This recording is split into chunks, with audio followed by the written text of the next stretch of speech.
सभी परीक्षार्थियों का टारगेट विद विक्रांत चैनल में हार्दिक स्वागत और अभिनंदन। इस चैनल को देखने के बाद आपको जो है किसी भी चैनल को देखने की जो है ज़रूरत नहीं पड़ेगी। ये चैनल ऐसा चैनल होगा जिसमें आपको इंग्लिश ग्रामर की बेसिक जानकारी जो है शुरू से लेके अंत तक यानी from the beginning to the end आपको प्रोवाइड कराई जाएगी। तो आज हमारा जो वीडियो है वो है कंडीशनल सेंटेंस। इन कंडीशनल सेंटेंस को लेकर विद्यार्थियों में बड़ी दुविधा और बड़ी परेशानी यानी उनके समझ में नहीं आते, लेकिन आज ये समस्या आपकी खत्म हो जाएगी। तो आज हमारा चैनल पर पढ़ाया जा रहा है कंडीशनल सेंटेंस। यानी कंडीशनल सेंटेंस को हम हिंदी में कहते हैं शर्त प्रकट करने वाले वाक्य।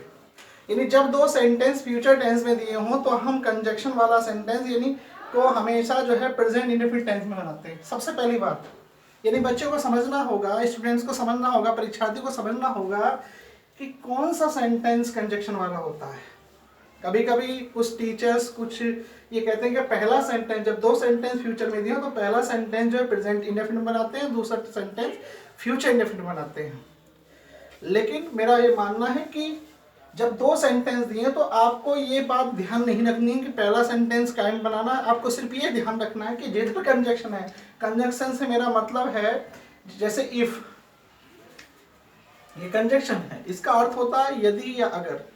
जिधर कंजक्शन लगा हुआ है उधर वाला वाक्य यदि प्रेजेंट इंडेफिनिट में है तो निसंदेह अगला सेंटेंस फ्यूचर इंडेफिनिट में होगा। यदि दूसरा फ्यूचर इंडेफिनिट में है तो कंजक्शन वाला सेंटेंस हमेशा प्रेजेंट इंडेफिनिट में ही होगा। इस बात को अपने दिमाग में हमेशा के लिए रख लें। तो जब दो, पहला रूल ये आपको याद करना चाहिए जिससे कि आपको भविष्य में भी कोई दिक्कत ना हो। जब दो सेंटेंस फ्यूचर टेंस में दिए हो तो हम कंजक्शन वाले सेंटेंस को हमेशा प्रेजेंट इंडेफिनिट टेंस में बनाते हैं। यदि अगर की अंग्रेजी इफ लगाते हैं तो या तब के लिए कोमा लगाते हैं। एज एग्जाम्पल के रूप में देख लीजिए, if you watch my channel you will learn complete grammar. अगर आप मेरे चैनल को देखेंगे तो आप पूरी की पूरी व्याकरण यानी पूरी की पूरी ग्रामर सीख जाएंगे। तो सबसे पहले आपको ये ध्यान रखना है कि रूल नंबर 1 क्या कहता है कि जब दो सेंटेंस फ्यूचर में दिए हों तो हम कंजक्शन वाले सेंटेंस को हमेशा प्रेजेंट इंडेफिनिट में बनाते हैं। तो पहला नियम ये याद रखना है। दूसरी बात, यदि अगर की अंग्रेजी क्या आती है, इफ आती है, तो इफ पहले भी लगा हुआ हो सकता है, बाद वाले सेंटेंस में भी लगा हुआ हो सकता है, इससे कोई फर्क नहीं पड़ता। सिर्फ आपको ये ध्यान रखना है जिधर कंजक्शन लगा है उधर वाला सेंटेंस किस में दिया है। यदि वो प्रेजेंट इंडेफिनिट में दिया है तो निसंदेह अगला फ्यूचर में ही होगा। यदि अगला फ्यूचर में है तो इफ वाला सेंटेंस हमेशा प्रेजेंट इंडेफिनिट में होता। तो ध्यान रखेंगे इस बात को। आगे चलते हैं, एग्जाम्पल के थ्रू सिखाऊंगा मैं आपको। समझ में नहीं आएगा तो मैं एक बात कहता हूँ, जो ऑफलाइन पढ़ते हैं कि ये समझ में नहीं आया तो पैसा वापस। तो वही बात मैं आपको बता रहा हूँ कि समझाने की गारंटी है।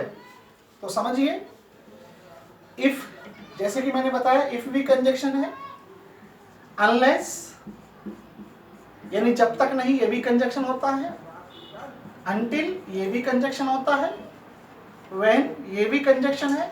तो आपको ये ध्यान रखना है जिधर ये कंजक्शन लगे हुए हैं उधर वाला वाक्य प्रेजेंट में है तो आपको ये ध्यान रखना अगला सेंटेंस जो है हमेशा फ्यूचर में ही होगा। एग्जाम्पल देख लीजिए, जैसे if you come to study I shall teach you। तो आप देखने वाली बात है जिधर कंजक्शन लगा दी क्या में है वो सेंटेंस प्रेजेंट इंडेफिनिट में। जब ये प्रेजेंट इंडेफिनिट में है तो अगला क्या में होना चाहिए, फ्यूचर में। तो फ्यूचर में लिखा है if you come to study I shall teach you. तो कभी कभी क्या होता है इन्हीं सेंटेंस से संबंधित फिल इन द ब्लैंक्स आपके कंपटीशन में आ जाते हैं, आपके एकेडमिक एग्जाम में आ जाते हैं। तो बच्चों को पहचानना होता है, स्टूडेंट्स को पहचानना होता है। तो if you come to study I shall teach you, यदि आप पढ़ने आएंगे तो मैं आपको पढ़ाऊंगा।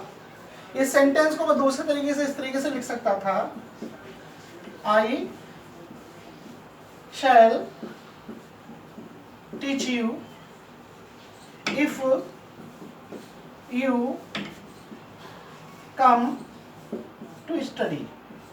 अब देखने वाली बात यह है कि जिधर कंजक्शन है उधर वाला वाक्य प्रेजेंट में है कि नहीं है। देखिए इधर देखिए ये प्रेजेंट इंडेफिनिट में है, प्रेजेंट इंडेफिनिट में बना हुआ है।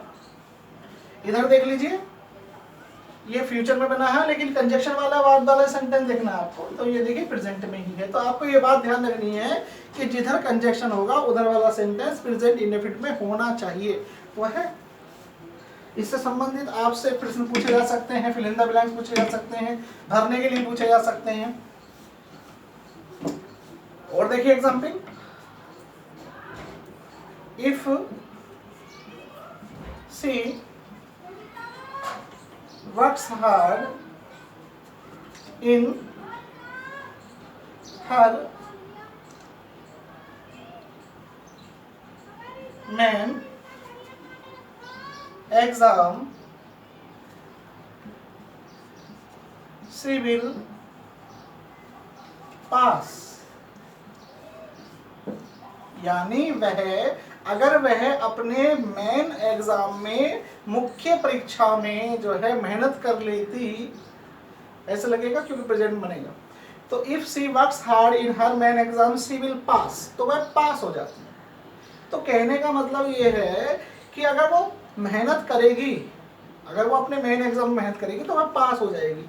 तो जिधर कंजक्शन लगा है उधर वाला वाक्य प्रेजेंट इंडेफिनिट बना है, और जिधर कंजक्शन नहीं लगा है, कॉमा लगा है, उधर वाला फ्यूचर बना है। तो दूसरे तरीके से आपको इसको ऐसे लिख सकते हैं। तो आपको समझने वाली बात यही है कि आपको समझना है कि भी रूल नंबर 1 समझ में आया कि नहीं आया। एग्जाम्पल फिर देखिए, if Mohan plays cricket with me, I shall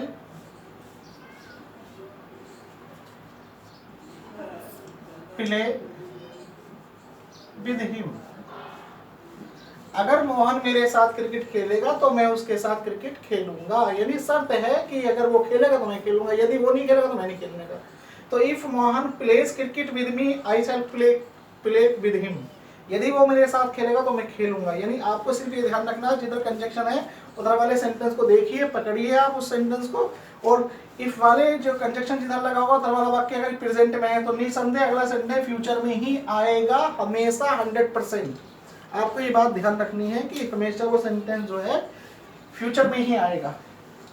अब इस पे संबंधित जो है प्रश्न बन जाते हैं, भरने के लिए बन जाए, फिल इन द ब्लैंक्स के रूप में आ जाते हैं।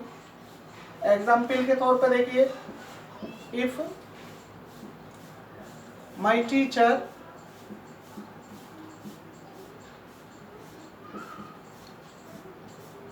Teach in the class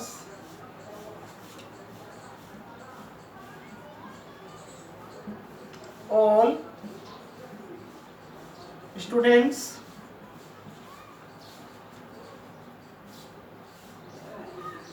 attend their class। all student will लगेगा, will attend their class। यानी if my teacher teach in the class, अगर मेरे अध्यापक जो है कक्षा में पढ़ाएंगे तो सारे विद्यार्थी जो है अपनी क्लास लेंगे। तो समझ में आया होगा। इस वीडियो को ज़्यादा शेयर करें।